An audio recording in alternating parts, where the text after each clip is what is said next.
So, good morning. Apparently this lecture is after the lecture of Giora, dedicated to quite similar matters. So, yeah, apparently I will be arguing with him a little bit.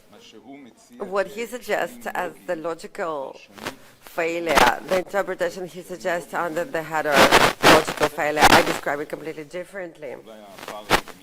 So this gap might be interesting. I talk about the mechanism of denial of reality, which are not logical failures. In fact, this is a completely different beast, and I'll do that through an analysis of 5th of October. And one of the most dramatic days and tragical days in the history of the State of Israel. After 50 years, one allowed to say that one of the most fascinating days in the history of the State of Israel. Fascinating from the research perspective, of course. This was the last opportunity of the top political rank and the military rank to pull themselves together and to get ready for the war of tomorrow. There is a satire sketch of The Jews Are Coming that describes this day as some kind of a debauchery of the drunken party of the political rank that ends with the sirens of the 6th of October. And this sketch does reflect the public perspective of the complacency and this negligence, of course, that we talked about as well this morning. But that is not what happened during this day. What actually happened was 5 meetings of the political and military rank of Israel to make an actual effort to do what one's supposed to do in those rooms of national security where the politicians and the military rank and professional rank. At that particular point of time, it was mostly military one. Clarify reality, understand reality, examine options, and make decisions. Those discussions were preserved in a capsule of time. We have the transcribes, we have the memos, the minutes of meetings, therefore we can analyze this day, and that's exactly what I will be doing in the briefness that I will try to obtain. Why those meetings are interesting, and this is exactly the difference in the way Giora describes that and I will be presenting. First of all, first and foremost, because this is the Israeli dream team sits at that point of time. In one of the hearings at Golda's, there are 4 chiefs of staff. Dado, the serving one, the young minister of defense, Barlev was a minister, Tzur was his aide of Dayan. 2 extraordinary experts of military expertise, Paris, Director General and Deputy of the Ministry of Defense, and Galili, who was the head of the previous forces, and there was Golden Gazette with significant diplomatic experience, because usually complain that they don't have diplomatic experience. So we would think when you put such a group of intelligent people into one room, something good will come out of it. But here something very problematic came out of it. That's why it's so interesting, in fact. The second matter is that those discussions are at a format completely identical to one we're familiar with today. Enough people that were in those rooms here that familiar well with this format. I describe it in terms of today, but it existed then as well in the same camp, in different buildings. Starts with the chief of staff, then you cross the corridor of the 40th floor, you go to the Minister of Defense. You run because you don't have time. You run to the Prime Minister, then you understand that you're in the cabinet. So there is a governmental meeting that is improvised, and then you finish this day at the forum of the chief of staff. So this very well-known format is quite intriguing because we really do things quite similar today. And what again is quite interesting, that the language, when you read those protocols, when you read those summaries, those transcripts, this is very similar language. Chief of Staff speaks the Chief of Staff language. The head of the intelligence sounds exactly the same as it sounds today. The Prime Minister speaks as the Prime Minister. So when you build this pattern with this well-known terminology, there's something very intriguing that provokes the question, maybe today we're also in the quite similar situation where our system of concepts is completely irrelevant and we are experiencing an offset. Giora presented here this morning a professional problem. They didn't know, they didn't understand. In some of the places there was ignorance. If there would have been another bunch, if Aristotle would be in the room, it would look completely different. I don't think so. And therefore I suggest not to actually focus on this very serious bunch of people there. And I doubt if we will ever have in the room, probably I wouldn't go to sign a peace agreement with these people, with this bunch. But for war, this is a very relevant bunch. So if it happened to them, we need to understand in a better manner what actually happened there. So it seems we do know what happened there. And we also know perfectly, it's been mentioned in the morning, that one can have a reconnaissance conception. There's a particular fixated conception, and we learned about that, and we learned lessons, and we know it can happen, and we know that we can be caught up in such a perspective.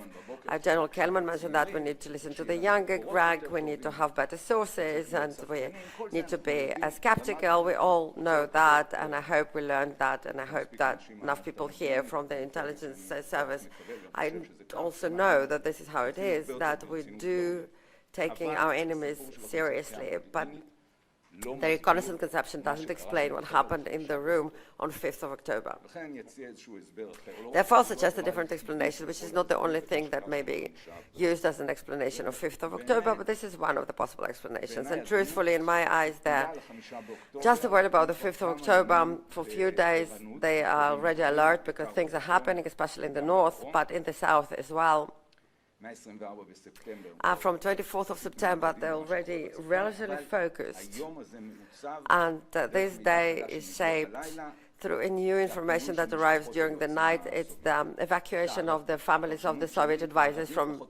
So the Arabs, they thought they understand, but though the Syrians on the fence and the Egyptians, there is a drill, but that they didn't understand because they have this conception. But the Russians, and when the Russians evacuate the families of the Soviet advisors, it obviously provokes some kind of unrest among this bunch, and this is unrest that generated the meetings of 5th of October. The least interesting person in the room is Eliezer. He was just repeating from the first hearing at 8 o'clock at the Chief of Staffs until the General Staff meeting. It was a short day because it was the eve of the Yom Kippur until 12 o'clock, when he said lower than lower, probability lower than lower. He was in fact busy with sense of unrest and then lack of comfort, because during the night, I think, that was the day before Tzvi Meir received meeting with Ashraf Marwan, but Ashraf Marwan flew to London because of the chemicals, and etc. And he himself, Eliezer, was quite concerned by the story of the families of the advisors, but he was busy to try to guess whether there will be a war or not, and he was continuing to recite the same sentence, lower than lower. If one should criticize Eliezer, let's not talk about the special means and other things that obviously should be harshly criticized. As first and foremost, there's decisiveness. They didn't allow it when others started to try to liberate themselves from this particular concept of lower than lower, to create an alternative of this idea. The very fact that he was a wonderful angle to shed a light from critical perspective upon the Israeli perspective, and he didn't do that. Maybe the most severe thing that we'll be discussing is connected to the deterrence as perceived by the Chief of Staff. The most interesting person in the room is Dado. Dado came, we know that, obviously, that kind of explains what I'm trying to present here in the end of his meeting at 8:25. He was obviously very charged by the information he received from this night. He had a thesis during this whole day. It wasn't necessarily Aristotle, but it's quite Aristotelic, philosophical, interesting thesis. He basically said that I will continue to think that the probability of war is low, will accept the intelligence service assessment. So I will be receiving the assessment, but I'm not an expert, and we need to do something. We can't be completely complicit at that point. And as Giora said, and I'm just giving different interpretation to that statement, Dado does, since he can't predict the future, as he said, he implements few steps that are absolutely insane in the terms of 1973. He increases the alertness of the military on-call rank. He brought the armed corps school to the south, increases we're influenced by the series we just saw on Channel 1 that called The One. And there was the Model 5 had this night drill in the igloo at Squadron 15, if you know. So he did things that were not done up to now. But what ignited him when he did it? What was his motivation? One matter.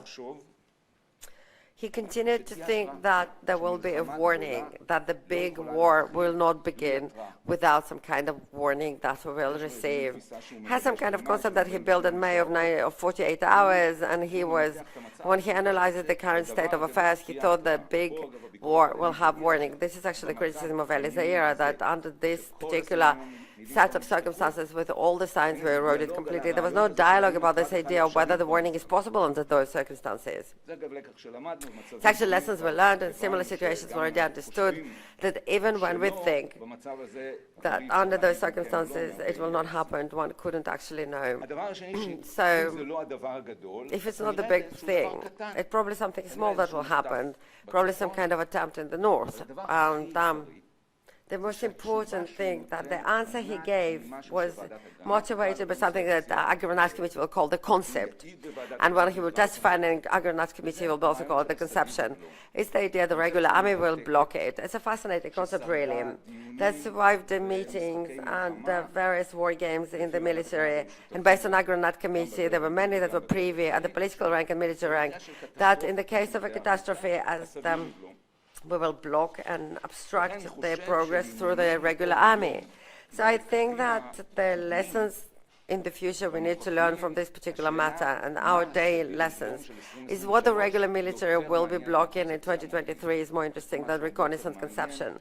I think it's much more interesting, in fact, how the military perspective and perceiving of the world, with intelligence component, of course, and a political component, but how the tactical aspect will survive that. In the room, we have, again, as I said, a political conception as well. And when Dado presents the idea of regular military will block it, which is kind of accepted by all, and the intelligence calmed down a little bit, and the political rank calmed down as well. They give them time to go through all those tricks and try to drag their feet the way they did before the war.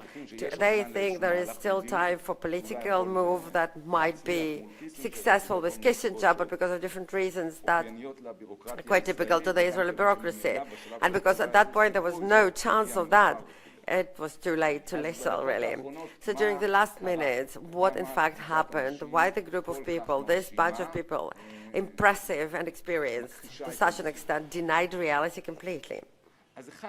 So first of all, again, because the situation in which they found themselves was very problematic. You can't within a few hours to close a conceptual gap that evolved prior to that.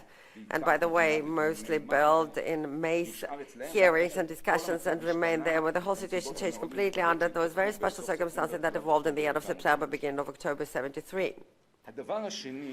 The second matter is much more interesting in my eyes, and I do suspect,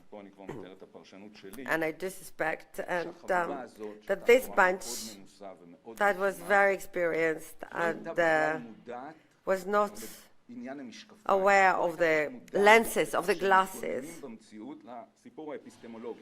They were not aware of the epistemology, that they were looking through the very particular frame. The concept of mistake. But they always attribute this mistake to the Russians that don't know Arabs well enough, or to the Arabs that don't know Russians well enough. And of course, this is some kind of disrupted structure of discussions. They're very short and they're focused on decision making. Dado, in his steps of preparedness, is missing that the instructions were not translated into reality, that the clarification of why in fact it can be that the assessment of intelligence was not true, and what is an actual logic of the other side. So that was an attempt to really figure that out. But the greatest miss was that lack of readiness, a willingness to try to begin a discussion whether there is some kind of logic of the current state of affairs in which we found ourselves.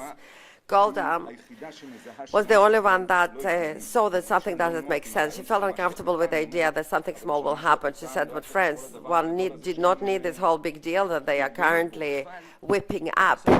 But in the end, she ended with a sentence that was very miserable. She said, "What, you know what, we don't sit with them at the table, so we don't know what they think," which exactly points out this lack of willingness to start the clarification process, and she drags with her this problem that one saw in May as well.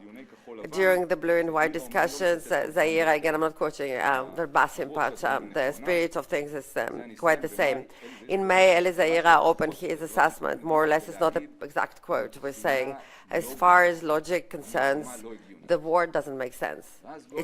As logic comes, the war is illogical. But Golda stopped him and said, listen, again, I'm trying to mimic her, but I think it was something like that. I'm trying to mimic her, but said, listen to me for a second. No, I won't be able to do that as Alan Meir did, obviously, not as good. Listen, this is not how it works. And she said something very smart, actually, at that point. Until a certain moment, she said, listen, the war begins, accumulates logic of itself, and in the end, it makes sense. It's logical. She understands that this is a claim that is important, but then she ends, and this is so tragic in my eyes, she ends, but you know what, whatever. So we need to prepare to illogical things, which again, this idea, so if there is no logic at the other side, we have to find illogical matters. So, but the idea is, of course, to challenge how the war will look. Don't go anywhere.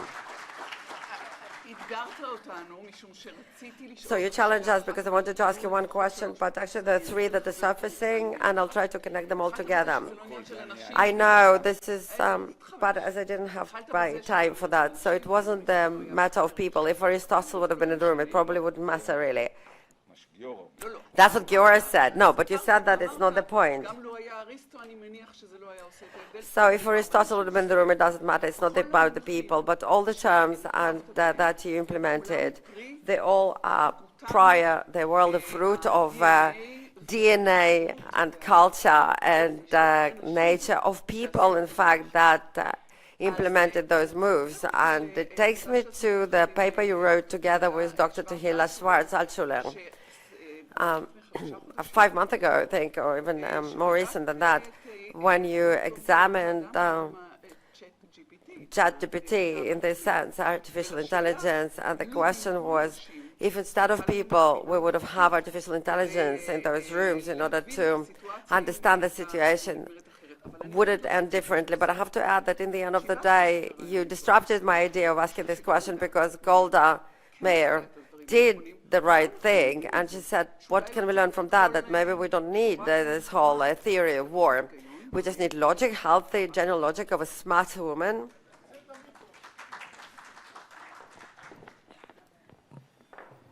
That's always good.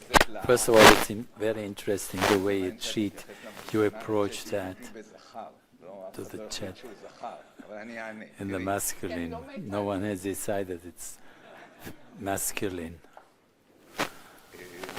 It's because I don't like it.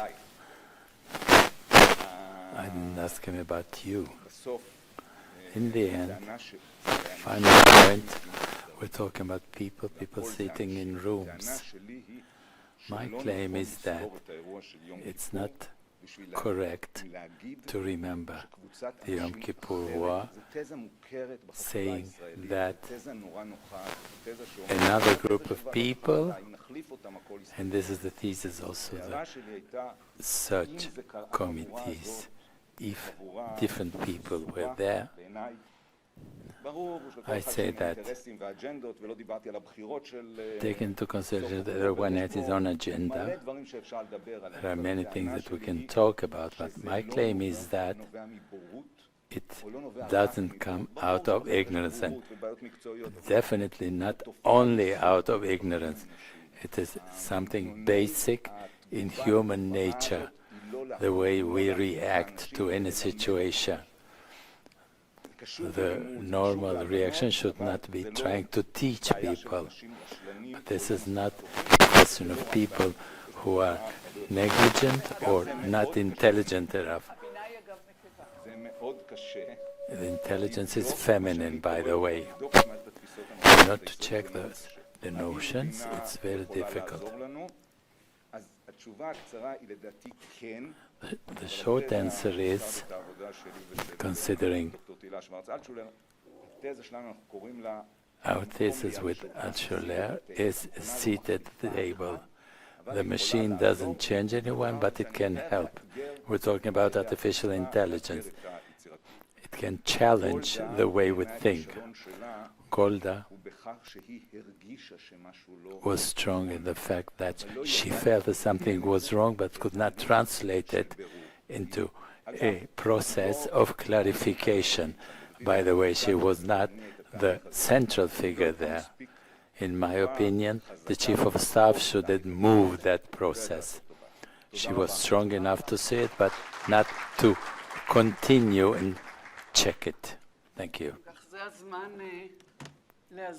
It's the time to call General Reserve Pnina.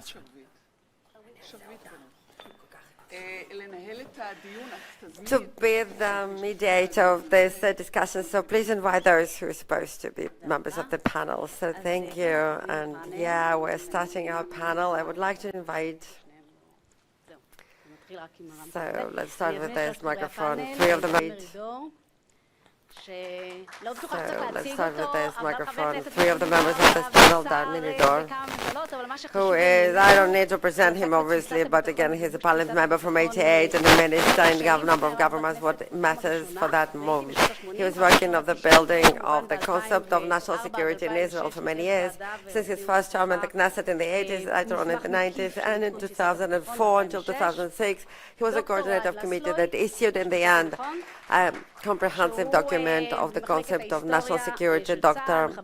Leslau, I hope I pronounce it correctly, who is from the Department of History of the IDF, author of 3 books about the protective edge, about relationship between politicians and people from intelligence, and Brigadier General Dr. Meir Elran, from our institute, the head of the program of the research of Israel arena, expert on resilience, civilian resilience, and home front. So I will be moving them.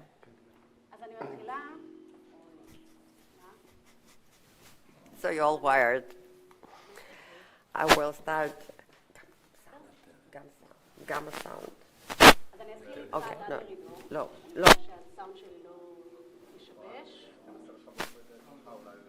So I will start with you, Dan Meridor. Hopefully there won't be any problems with the sound channel. And the question is, what was the concept? We talked about perceptions and concepts, in fact, but really it's a very simple question. What changed in the concept of national security following this war? So we talked about all those things. What was then and what was the concept and how did it change following the war?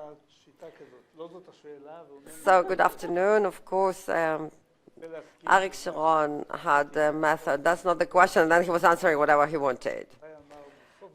So I would like to agree completely. I very much enjoyed yours and Itai's lectures, by the way. And Itai said in the end of his address that the concept or the way of operations is almost not dependent on people, but dependent on human nature and culture. And of course, it's always important when we talk about the concept of security, sometimes out of sense that we will never identify the change, and if it's a pivotal moment of precedental acceleration and their ramifications, we will not see that. So it's less important, really, to look at details of 73. It's not about the psychological makeup, but it doesn't matter, really. What is more important, what we don't do here, is to address the challenges we're facing today that are completely different that we had in 73. As I said already, and I can tell you how I did see those changes. I also, one of the alumni of 73, I was on the canal on 6th of October with Gordish, and I also experienced this hubris of it will never happen to us, of course, and this complacency. And afternoon, I came to Khushnia afternoon, and my tank was hit, and I went to the Commander Battalion tank, and I heard on the radio, a full on fences of Nafach, hold on, hang in there, IDF. I said, and he said it twice, and after I was wounded, and I was in the camp, I met a friend of mine who was a doctor, and he said, my whole battalion is gone, Battalion 63 in Division 14, and then I understood this completely different type of war that we experienced up to now. And this change was something That was tremendous. It was a pivotal change, really. So what did happen and what changed was a part of the failure. And this failure was underestimation of the enemy and what can they do. And the second failure was overestimation of our power. And this was quite entwined, because if you're so strong, so if I made a mistake, we'll kick the asses, obviously, immediately. I would like to remind Itai said that. Yeah, when they come, we will kick them up, and we'll make it all, we'll see it through. And sometimes we start to believe in our own hype, in fact, the power of idea, which is a very strong military and important one, of course. And those myths are excellent, of course, because they terror the enemy. They also believe the image. But if we start to buy our own hype, in fact, and we become completely, as a popular expression, allow IDF to win, they can do anything, just don't stand in the way. All this left wing, the UN, and all those legal experts, etc. This is very dangerous. And one of the assumptions I hope will change, and I really tried to do that when I was connected to those matters, not to assume that we have this capacity, but to prove our capacity. Don't tell me, okay, that will be fine, we'll sort it out. No, just show me. Sometimes, and I think one of the things that I really hope that will change, and I know it will change, is much more a sobered up vision, less of confidence in what we build in the sense of myths that were built. There's a lot of truth in the foundations. I'm not diminishing the strength of IDF, but we don't have it all in our hands. And I think it's a very significant change we experienced after this war. I also mentioned before, we live in the era of very fast transformations, and the biggest danger, I think, that we will be fighting real well the war that we did won before, which is not the next war. And the challenges, mostly technology shaped those challenges, of course. There are also capability of the other party as well, of the other side, and might be possible answers of our own. So what has been mentioned here, that in each of those discussions, I always try to bring someone that did not have this burden of experience. Because experience will bring them to do the same thing they did and was successful. Take my granddaughter. She know how to use iPhone better than I do, because she's a native, not an alien. Maybe the answers are there, because they don't have this burden of experience. Of using the experience while the world is changing is a tremendous risk, I think. And I think it's a lesson, at least. Recently, I'm not in this world. I was expelled from this world, I would say. And I think that those things, they will be still with us, and the challenges we're facing today are very different from what we faced in the past. Recently, I hear expressions within the system of defense and security. The war will be different, it's not what we thought, it's hard to, well, shooting down 100 buildings in Beirut is not a problem, but in Tel Aviv it's different. They're preparing the public that the war will be very different. And I think that the world sees a tremendous change in the face of war, and Americans do it today already. Two tremendous wars of $3 trillion with a very impressive outcomes during the first days, but then actual strategic results. Well, that's a good question. As Obama said, we don't have money to be the policeman of the world, and therefore the war that America is fighting is completely different today. Drones and units that's searching for individualization of targets, completely different type of warfare that is built on the accurate reconnaissance and technology, and it's a different type of war. Whether we do it correctly or not, this is not the topic of discussion, in fact. The experience I had, and as part of the work of Ministry of Defense, started that after 73, in the beginning of the 80s, in the Committee of Foreign Affairs and Security, Abba Evan was the head of the committee, the chief of staff. I don't remember, someone from the military came and presented the 5-year plan of the IDF, very impressive committee we had. 2 weeks later, financial advisor of the chief of staff came and presented a financial situation, and so there's no connection between two programs. They can't really interface. And I said, who built this concept? Like, where the coherence? There's no any compliance between development, technology, and money. And for the first time, we had a committee together in 86, 87. I remember until today that we wrote that one should use precision-guided weapons and not statistical weapon, unmanned airborne vehicles, as they call them then. And I remember the chief of staff, Brun, said, you can't fight war with buttons. So yeah, this is the power of changing. especially when you have this prestige and strength and power and wonderful human resource. It's such a challenging need to change. The need is clear, but the stronger the organization is and the prestige is, professional prestige is even brighter than, it's difficult to change really. That's why there was a certain attempt with other members, Goal was there as well. We tried to change the concept of security. The military was absolutely into it. They did understand exactly what had to be changed in perspective, but the need of the body to constantly look at the change. How shall we have the next conflict? Should we be initiating or responsive, and how you can build it properly and correctly? I think it's very important to build this. It's not just an accurate analysis of what happened in 73. Well, I heard a lot about that, and it's fascinating, of course. So we'll get back to you, of course, and we'll talk about the concept of security, but I'd like to move to you, Ohad. Changes in the IDF. In fact, I will be turning off mine.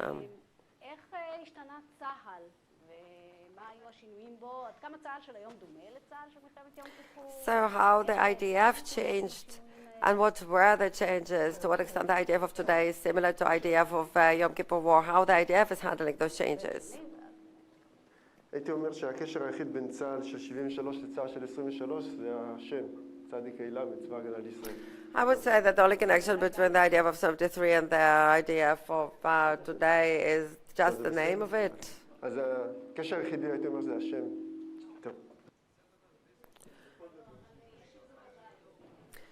So the only connection, the only thing in common is the name.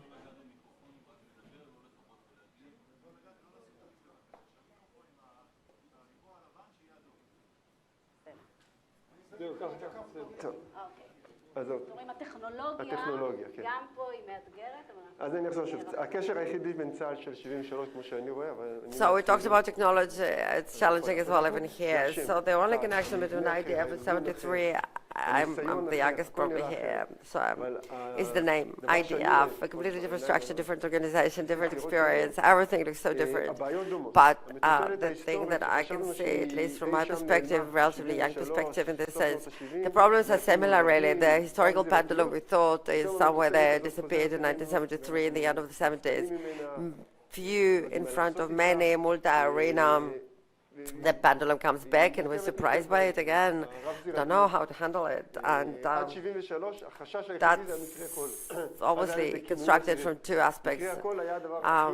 Numerous arenas. The only concern until 73, we called it differently. Everything will be on fire. That was the most horrible thing as a scenario for the state of Israel, for having 48 all again. And we built military and diplomatic tools to handle it. In 73, we isolated the Egyptian arena so we can fight with the Egyptian military. There was a strategic alliance of very impressive sort. Egypt, Jordan, then Syria from a gradual perspective. 73, we found ourselves facing many arenas at the same time again, but Libya, Morocco, Iraq, the whole Arabic world on their way, and the oil boycott, and then everything disappeared. The biggest enemy of ours was neutralized by the peace agreement with Egypt, and then we experienced unilateral arenas, and Guardian of the World probably was the only one that was close to the definition of multiple arenas, many versus few. The problem of the IDF was always few versus many, not just people, but also means. And the solution until 73 was, as Ben-Gurion phrased it, of quality, but not necessarily in tools. But when you're looking at the IDF munition, this is not necessarily that of a better quality. Tanks can't actually work in at night. The human resource, that is the quality. And the quality personnel that can operate that at a better quality. Obviously, it was not enough.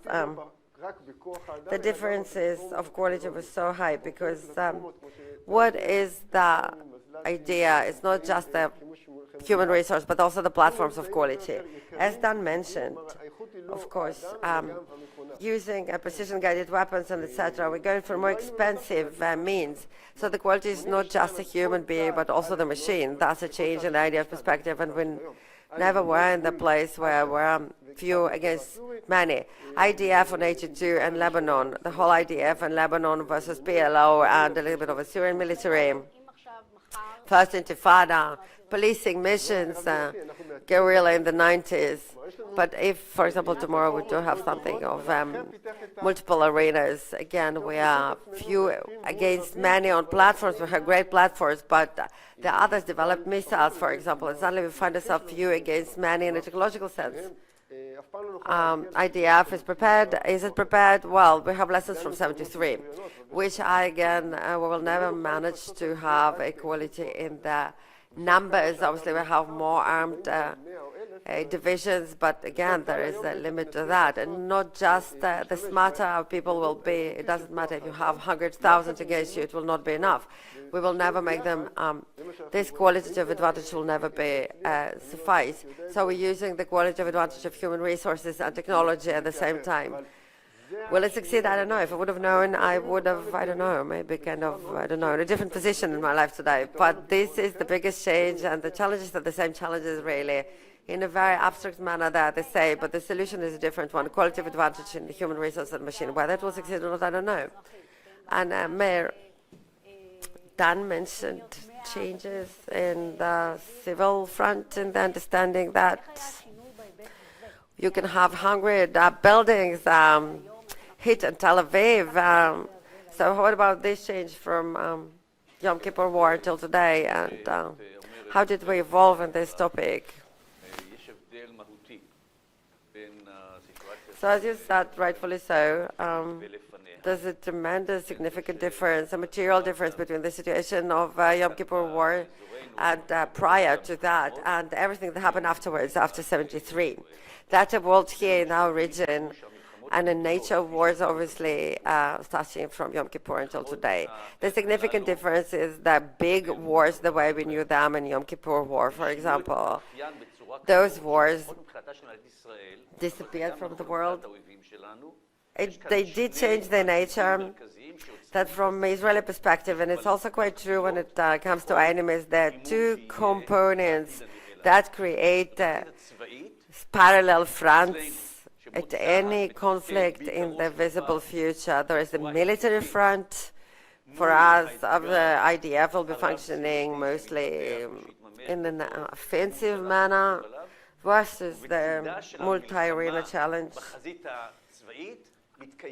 that we will be facing, obviously, and alongside the military front, there will be also warfare on the civilian front from both sides as well, by the way. We also attack, in the end of the day, the military outline a military space that is mixed, a civil space that is mixed. But what is important for us that alongside with the IDF offensive steps, there are also defensive components, of course, but the main spirit is offensive.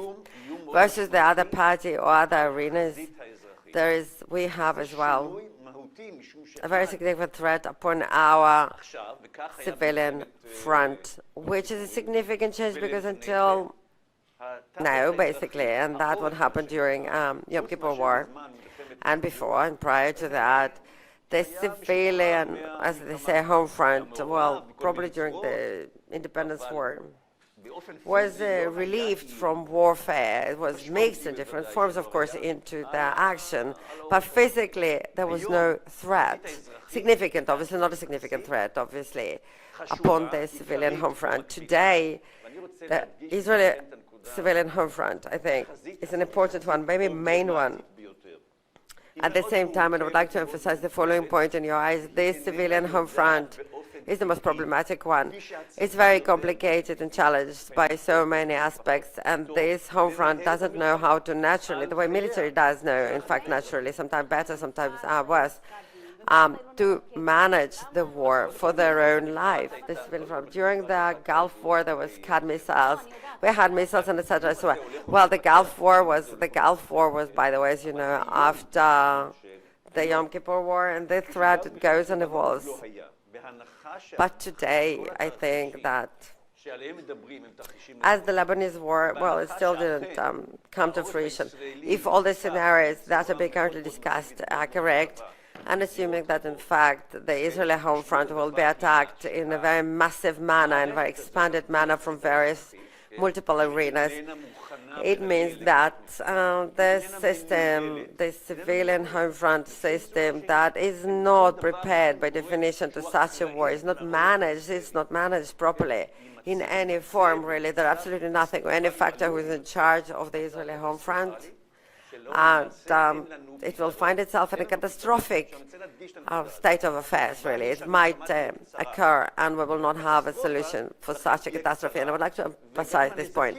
They hope that the war will be short, and the catastrophe, therefore, will be quite limited in time, and the damage as well will be certainly limited. But who can guarantee us that? We also had war more than 1 month.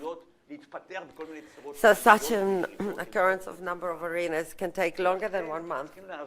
It might evolve with ups and downs. It shouldn't be continuum.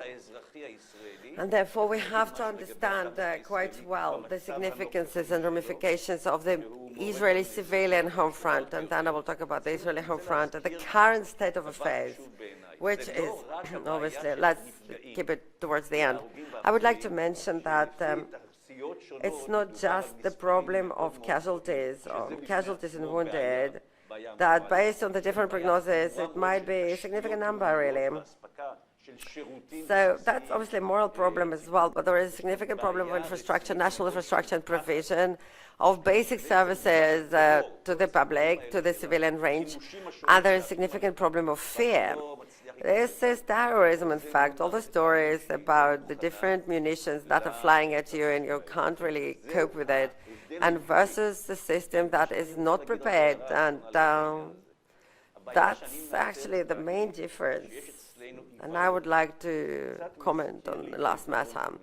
The problem I see is we have a blindness, really, that kind of reminds me of this blindness of the Yom Kippur War, if I want to connect it to.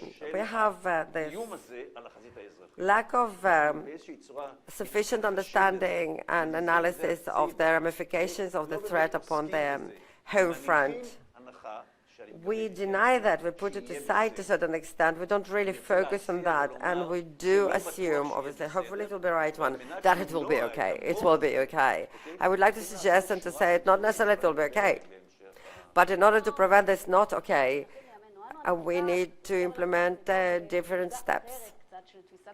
So let's go back to our days, and let's go back to you, Dan Meridor, and I want to present you a little bit of a different concept of a security perception. The head of the planning department talks about different changes and political opportunities. To what extent those political opportunities are being factored into the security concept as one of the challenges maybe we need to work on, and how do you see that? Whether Israel is, the concept of security of Israel is still very much inclined towards the military safety security aspect.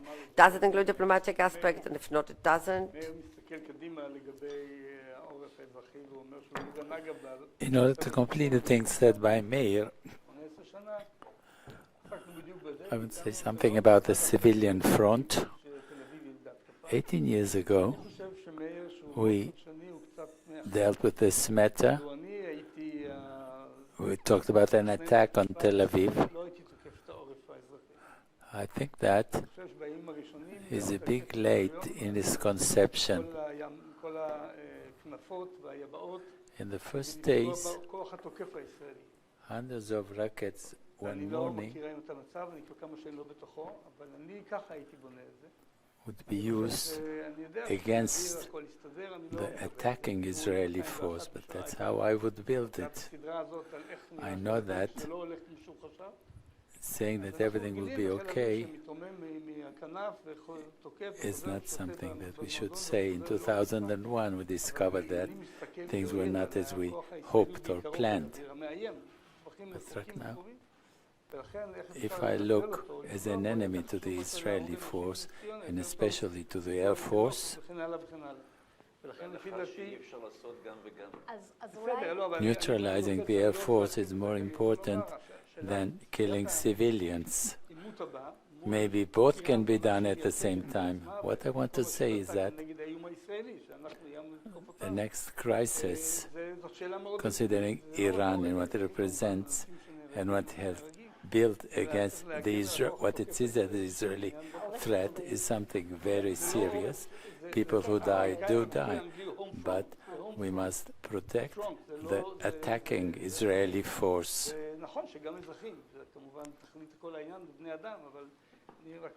If we use the term home front, we should not forget that we're talking about a front. The subject, which is not military, is very important. In fact, also in 73, after all we've been talking about, there was an additional failure. Israel went into another kind of catastrophe. For 10 years, we were in a terrible situation. The Israeli economy was destroyed. The percentage of national production that went into military means was incredibly high. So the mistake made by a government that was settled after the war and acted without any economic considerations was a catastrophe. The army doesn't act by itself. There's an economy that must go with it. Without force, we shall not go on existing here. But the army and the force is not all. There are some things that policy can solve. And now, 50 years after the Yom Kippur War, we must turn to peace. And that is something related to leadership.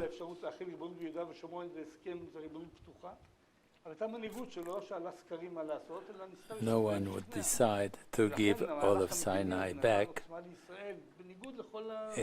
if we considered the various researches. But it has been done, and it has proven right.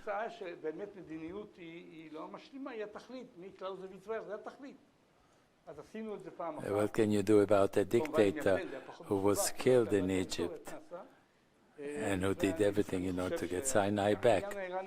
What we did together with Jordan. I believe that the Iran matter,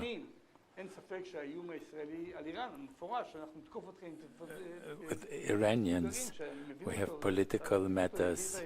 There is no doubt that the Israeli threat on Iran is a very real one. We shall attack them if they continue developing the atomic bomb. And this is a problem.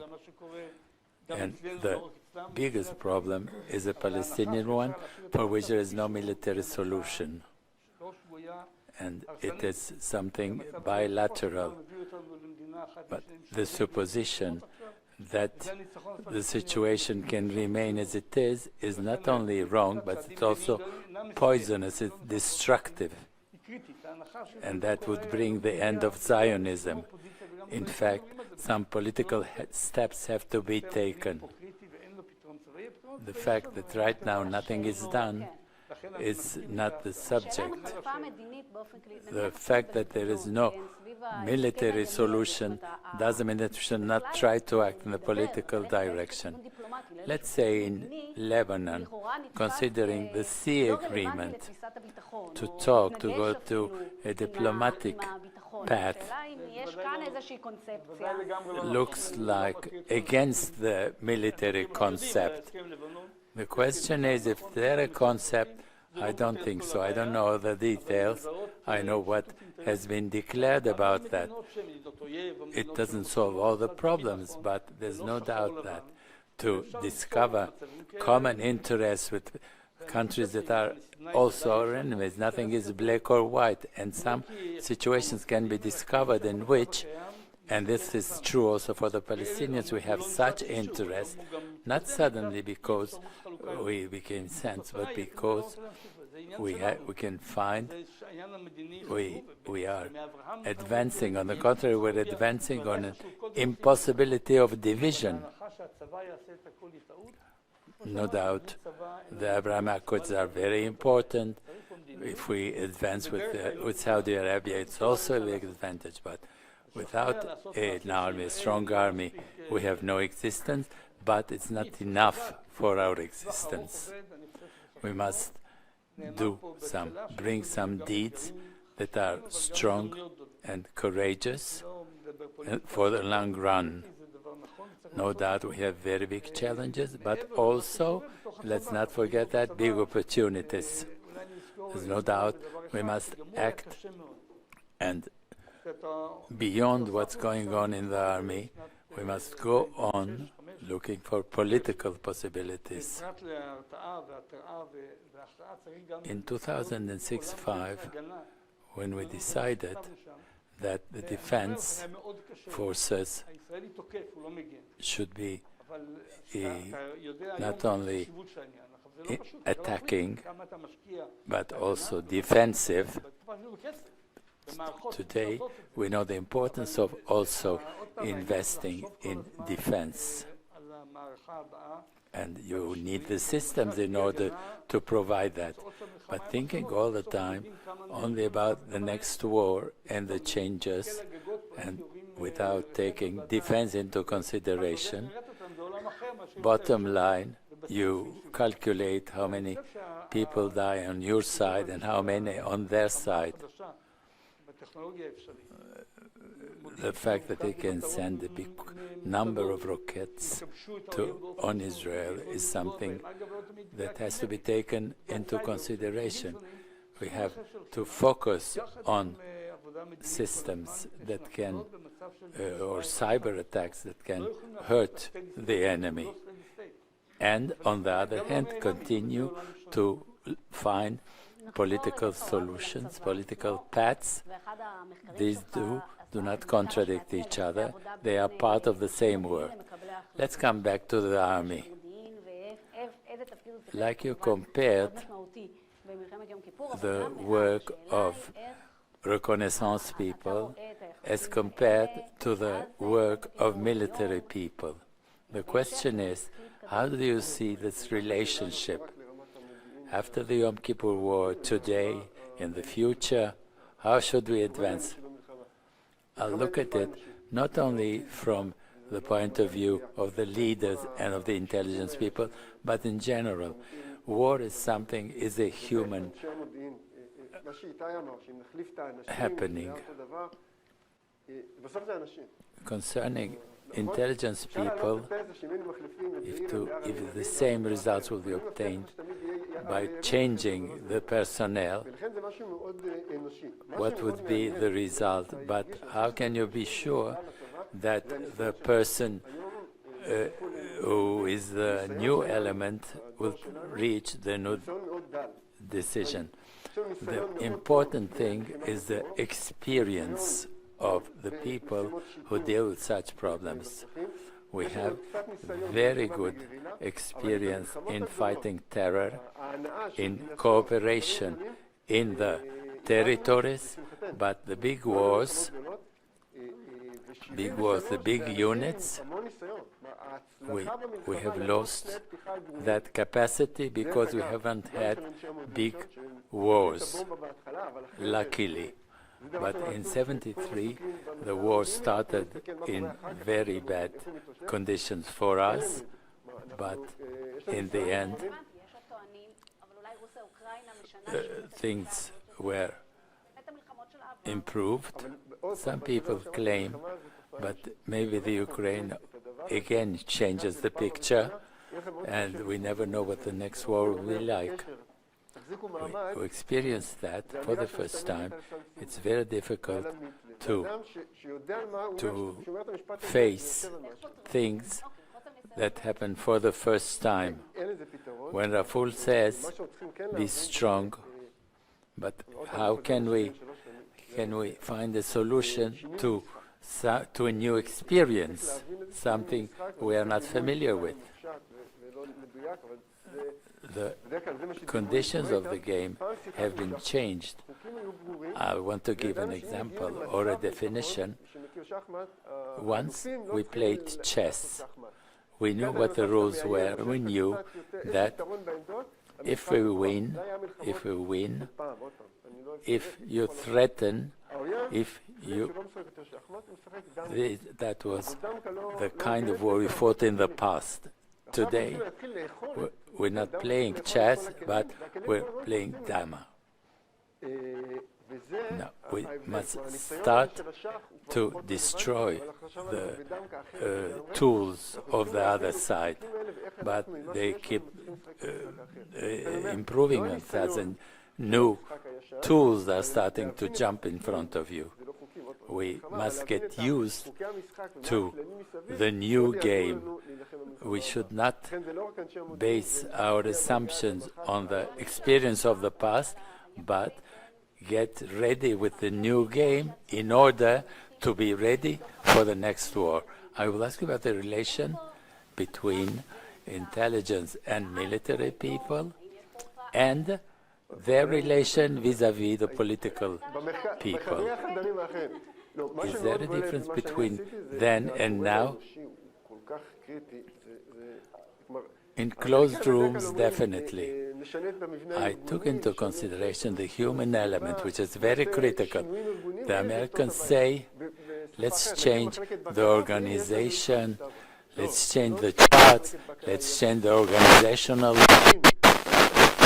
and then it will be okay. No, we're not talking about control. We are talking about, for example, the experience of Yom Kippur has been a very formative one for Israel. Today,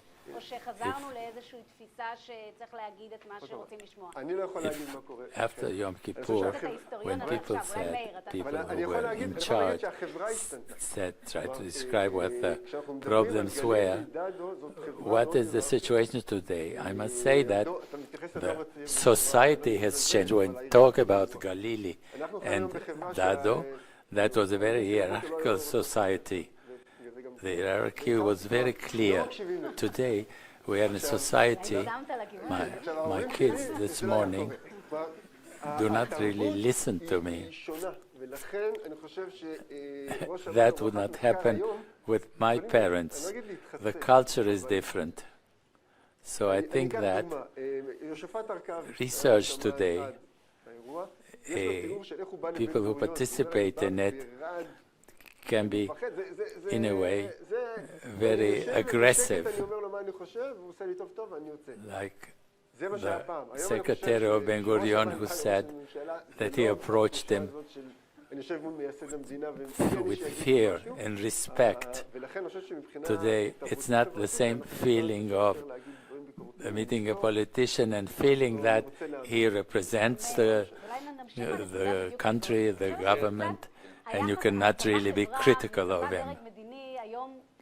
Maybe let's continue in a point.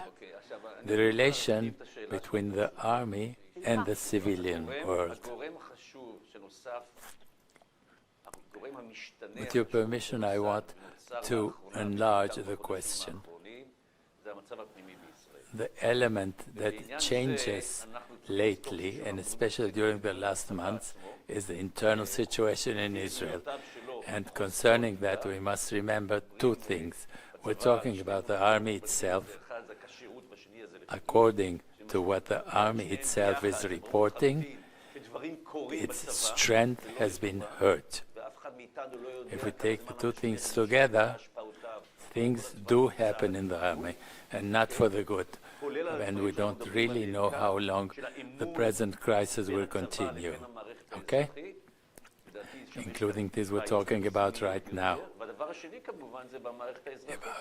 the conflict between the army and the civilian society. And of course, the second thing is that in the civilian field itself. Now, for 9 months, there is a complicated situation. There is a real crisis which really hurts the strength of the Israeli society. I want to remind you that we're still claiming that rallying around the flag, when we shall see, or we'll have to, when a threat of war is in front of us, we must really ask ourselves that question in the army and also in the civilian sector. And this is a very important point. The challenge of facing that, and how do you manage such an event if it happens? There's no doubt that as long as the threat continues, the external threat is fueled by that, is fueled by what happens in our society. To finish, I would like to touch a final point. How do we prepare ourselves to a situation, this problem? How do we manage to face the challenges that are in front of us? How do these things become part of the concept of security and governance? There's a tactic you learn. You don't learn how not to get a self-goal. It is our goal and it's our possibility not to, in a way, destroy ourselves. This is a very important point, and it depends on developments in society and in our society and in the world. We're talking about the legal sector, economics. There's a populist trend saying things will settle. When someone is elected, the government and learn, and they not just do what they think is right.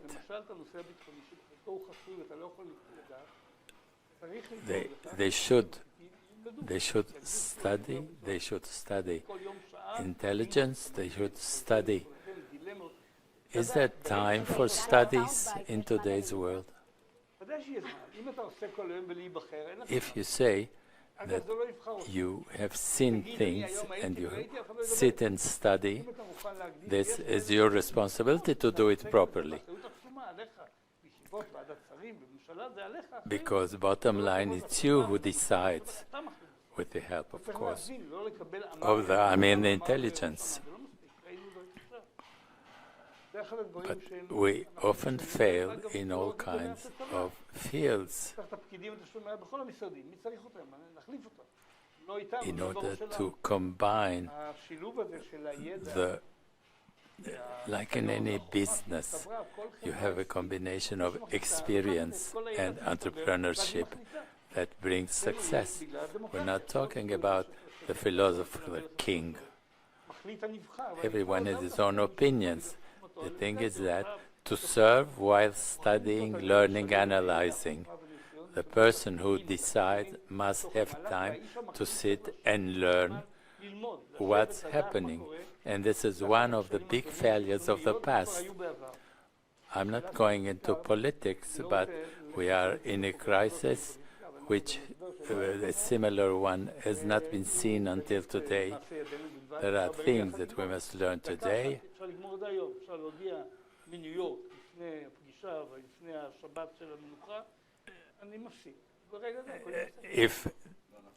I think that a declaration from New York can improve things. Some people react saying, no, it's not true. And the speaker says, well, we may not have a government after such a declaration. This is also a possibility. But, okay, we have learned about the various points of view and the necessity to complete, and I would like to use this platform to thank you for giving us as experienced people, and I want to say something about the inclusion, future inclusion of women soldiers to all units of the IDF. Thank you. Tali will be back. שרביט חזרה לטלי. לתמיר היימן. קוראת לתמיר, לאלוף במיל, מנהל המכון שלנו, תמיר היימן. להמשיך את הדיון. So I do have 5 minutes to talk about the future, which kind of limits the number. Of nonsense ideas that will be expressed. Because when you talk about future, it's usually something that is impossible to predict. The word of humbleness, really. Think 1 minute about this miserable bunch that tries to learn lessons from the Yom Kippur Day. If they could have only imagined the reality of the state of Israel in 2023. I don't think there is any parameter to obviously compare. This is not the same state, not the same society, not the same military, not the same world, in fact, from geopolitical perspective. So we have to be very humble and definitely take with a grain of salt everything that a few grains of salt indeed. So national security, or the challenge of national security, with an overview of the future and perspective of this war. So I will dismantle, and later on I will build it again. Let's dismantle the components of national security, things that we learned properly, and that we have to change. And then we have a summary in 5 minutes, 10 minutes in fact. Okay, well, let's hit it. Let's hit the road. In the military sense, both two traumas of Yom Kippur created the relative and absolute advantage of the state of Israel today. The trauma of the reconnaissance and of the Air Force. The reconnaissance, it definitely created a change, a deep change in culture of intelligence and culture of reconnaissance and discussions and research, and doubt and skepticism penetrated and received a respectable place in assessments, humbleness and modesty that was completely lacking for many of the leading researchers became an expression of excellency, and in everything related to technology and intelligence, this revolution is inconceivable, cannot be defined shortly, really. It's a completely different world at that point. And the Air Force as well, Air Force that recognized that glorious programs of Swiss clock, they called it the Swiss clock then, you know, this big offensives and how to cope with the aerial defense, received a harsh blow at the ego and an understanding that one has to rethink anew, and the reform. Results of what we see today in both of those fields, we can see a relative absolute advantage of Israel, and we need to definitely understand that those people did recognize the trauma and they didn't try to hide it from the public eye, and they paid a very high personal price. It's a compass for us as a professional, so crisis is a good opportunity, but when it happens to you personally, somehow you wish to miss this crisis and to decrease it and to reduce it and to blame someone else. It becomes also a political option. But those people did not do that. I mean, political, organizational aspect. But the land forces understood the complexity and the embarrassment in which we are right now today. We definitely enhanced known while hoping that the quality will be solved by quantity. And all the lessons that required a high level of integration between organizations and compliance to the developing battlefield we solved by building directorates that were coordinating that instead of a real integration of an actual integrative power. And the fact we're the only military that still has the paradigm that the division of the Second World War is indeed, this is the basic foundations of the land forces, and we are building upon it like an impossible mobile that will collapse under the weight of itself. More and more technologies and perceptions, while the whole world changed completely and moved to adapt those who are more advanced, which would be obviously tactical, multi-force units, and the norm that is actually the division, the battalion as the division as a basic foundational unit. When you look at the land force and the IDF, the directions are not necessarily simplifying the reality, but do create an over-complexity. And I think in this sense, indeed, after I said we need to be very humble, the general direction should be into simplicity, integration of actions. Luckily, we have the Ukraine-Russian war to help us to receive more humbling perspective between the innovation and conservative approach. And there as well, we need to remember that the more classic scale of maneuvers maneuvering and fire. It's quite more dominant than the innovative aspects, by the way.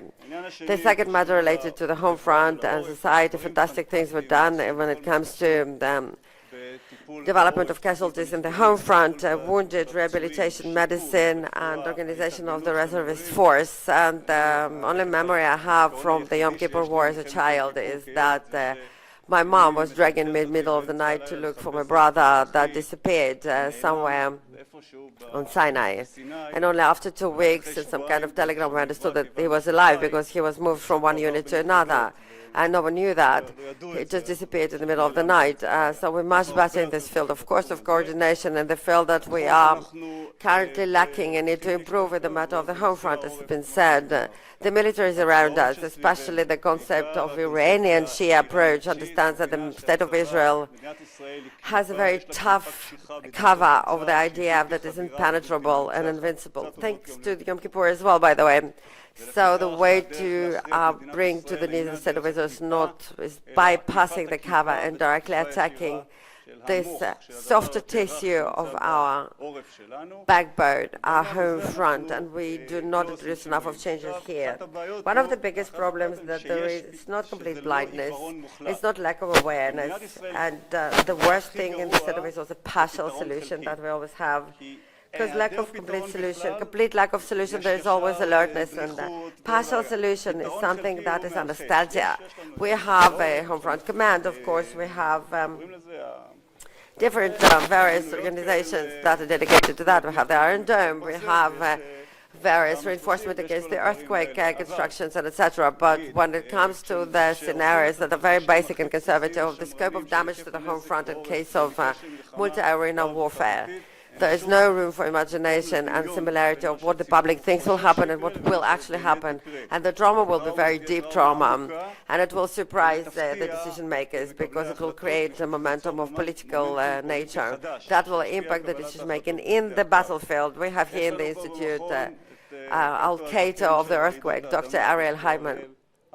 And he says that, yeah, we have here artillerists here. So if there is a large earthquake in Turkey, then there is a large earthquake in Morocco.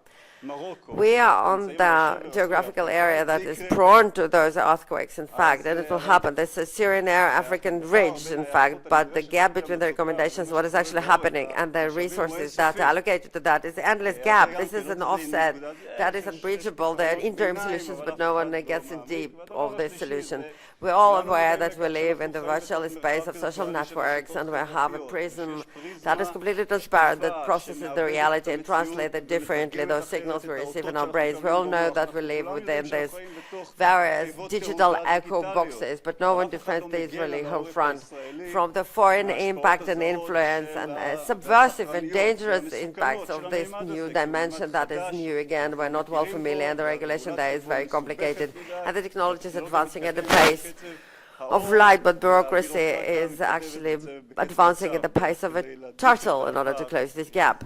So in the field of economical development, of course, the most important thing that happened, that the system, our military system, and I was a senior member of it, is completely perfectly aware of the importance of economical prosperity as the definite stipulation of national security. It's not about to give us more resources and we'll build a better military. No, this childish approach, this is a very limiting approach, and I'm saying that as a compliment, is not of the Chief of Staff and not of the Ministry of Defense. Everyone understands big economy is a strong military, and that's why we do understand with maturity, starting from that committee through various agreements that took place between the Ministry of Finance and the Ministry of Defense after the Second Lebanese War. In this particular, our last campaign, we all understand there is reciprocal nature. If you shorten this service, combatant service, which is completely against the military narrow interest, but you enhance economical ability of the state, we will get it back in some way, and this is a fantastic matter. But there's one big problem that we will be facing in the future,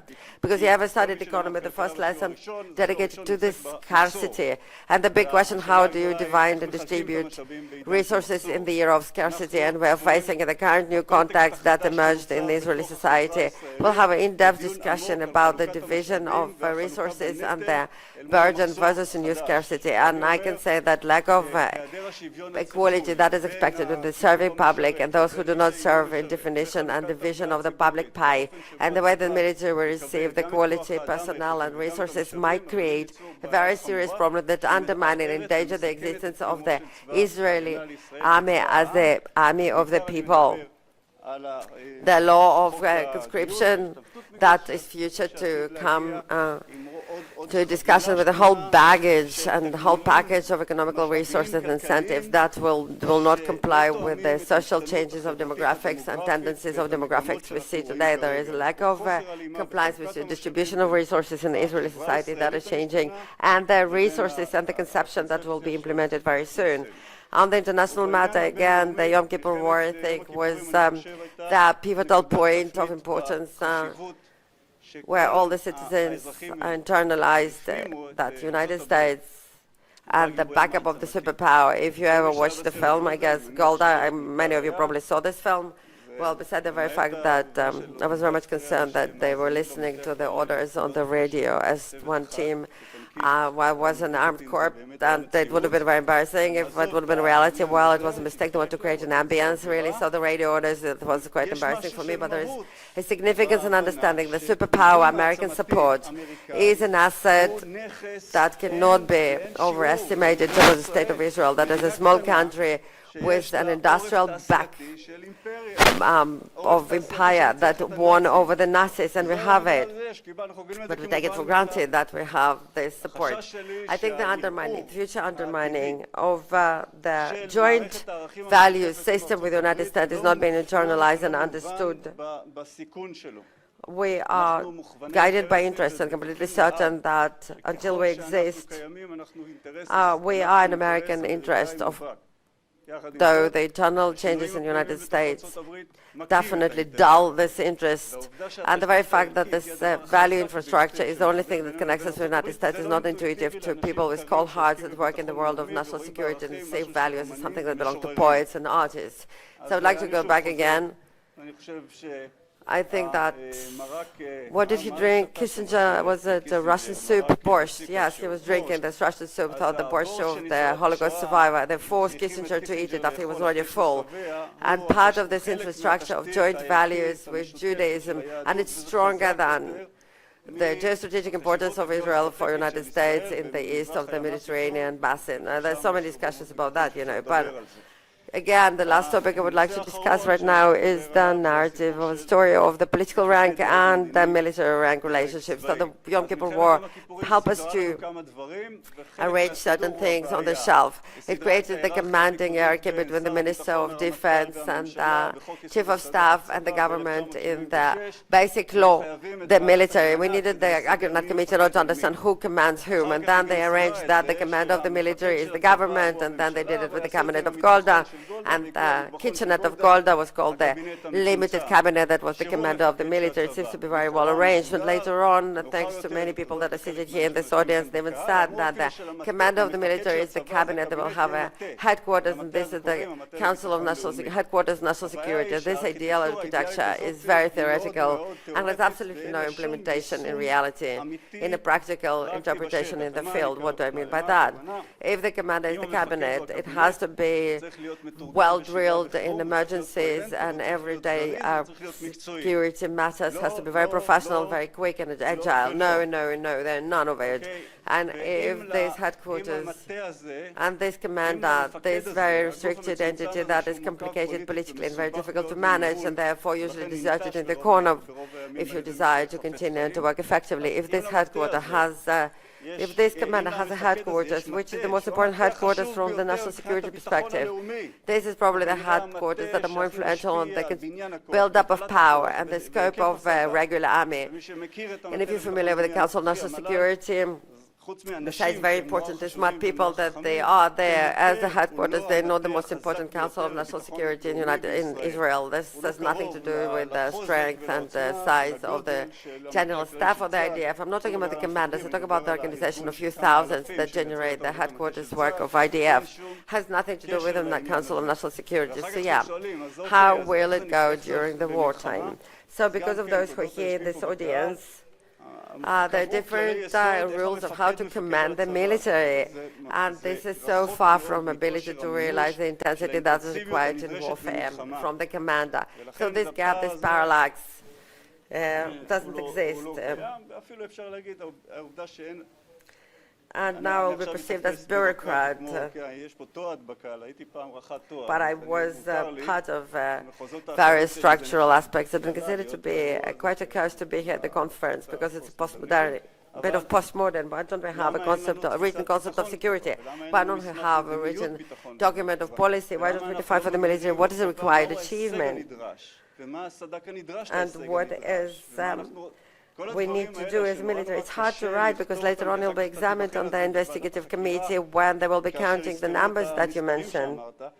I don't think that the document is actually something that's important, but actually, it shouldn't be left in the hands of the general staff. And I have some criticism on the film Golda. It was a bit of a cinematic criticism. The responsibility of the commander includes the political rank that should decide what is the concept of the military on the concept of achievement, and they are professional experts. You don't have to be an expert in military matters, but the responsibility is of the political rank. So sorry that I ruined a little bit the atmosphere, but I started, again, take it all with 2 grains of salt at least. We don't know how the future will entail, but those are just few directions of national security development and a general outlook.